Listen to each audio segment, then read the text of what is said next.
This is what builds that resiliency on race day. This attracts people that want to push it. And when I mean push it, we're trying to find that next level every day. No, you will learn to prioritize your time over your failures and your mistakes, and you get better that way. I didn't wake up and just think. Well, good morning, everyone. It's about 3 a.m. Saturday, February 4th, and of course, we're going to be heading off for a long run this morning. It's going to be 20 miles. I'm going to head off to Baird's Creek here, and it'll be a cold one this morning. It's about -10, and definitely going to be wearing some layers. All right, we are loaded out. We got a lot of calories on us. Yeah, got 2 500 milliliters. Not bringing much water this morning, but I did hydrate up a lot last night and before this run. Took in about 1 liter of water with liquid IV in it. So we are fueled up, ready to go. But got all my emergency stuff in the back, and yeah, let's see you on the trail.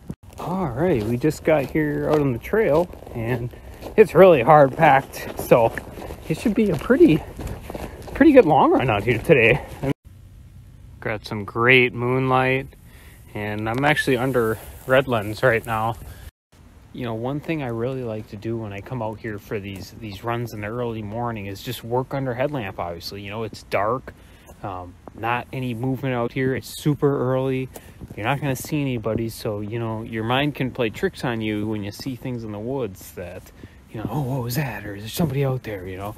And you can kind of, you know, just get used to it, you know, expose yourself to it, because when that 100 mile comes around, you're gonna run through night, especially if it's your first one. You might even run, you know, into the early afternoon the next day. So a lot of these race cutoffs are 30, you know, to 35 hours for 100 miles. So just being prepared, guys.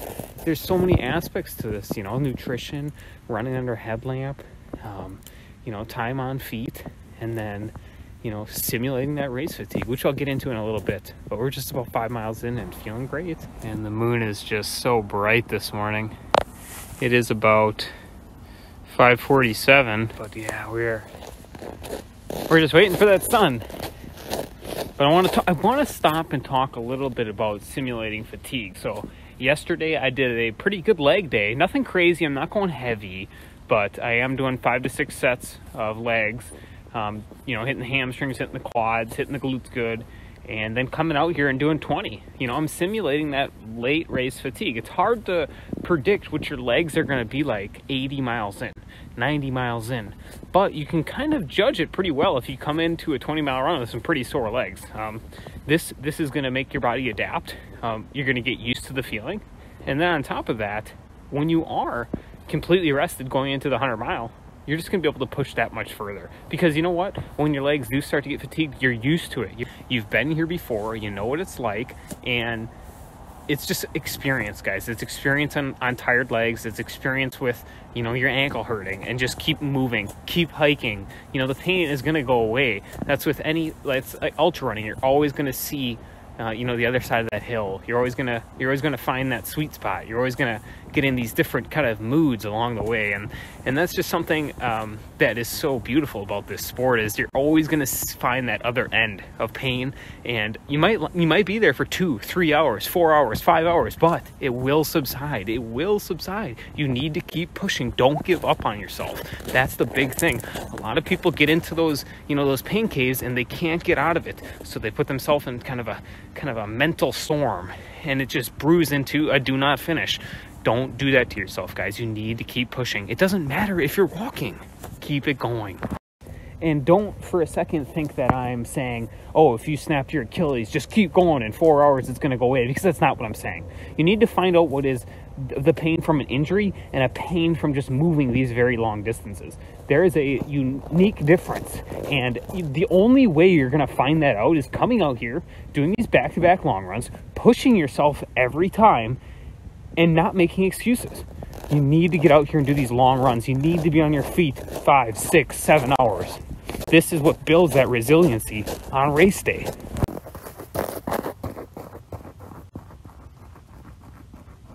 These long runs are a time sensitive thing for you, you know, where you got a lot going on. or, you know, I don't have the time, right? You hear this all the time. Well, I don't have the time. You have the time. And if this means a lot to you, you'll make the time. There is no excuse. This might not be for you. Ultrarunning, I feel like, attracts a lot of type A personalities, people that want more out of life, and people that are just not content with, you know, sitting on the couch, watching TV, and, you know, being in that comfort zone. This attracts people that want to push it. And when I mean push it, we're trying to find that next level every day, every week.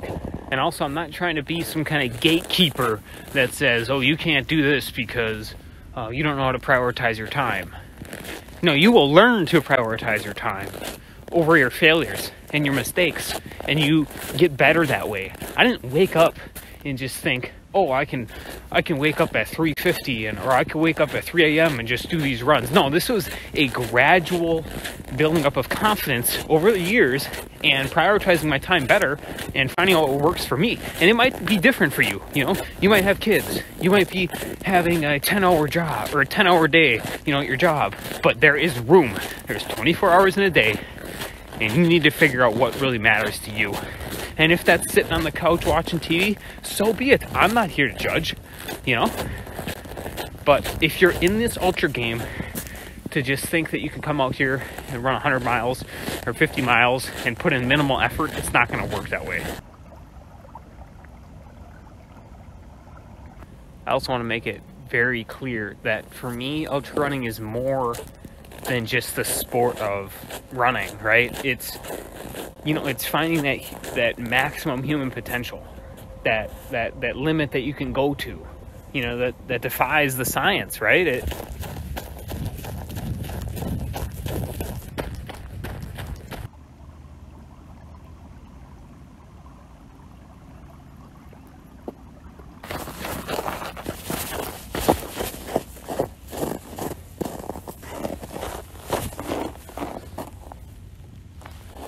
Yeah, she's frozen over good, but we'll test her. Yeah, we're good.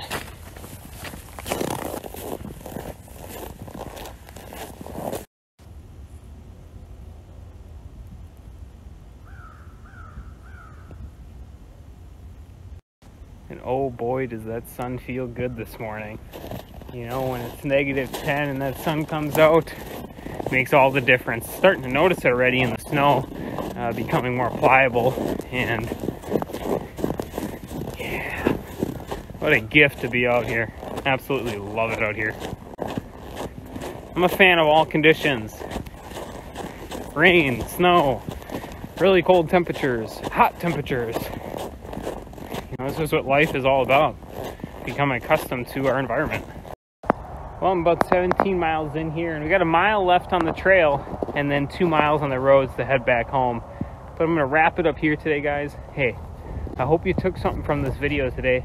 You know, I'm kind of digging deeper into my mindset and, you know, what I do every day that kind of can help me succeed, whether it be in school, you know, relationships, or, you know, ultra running.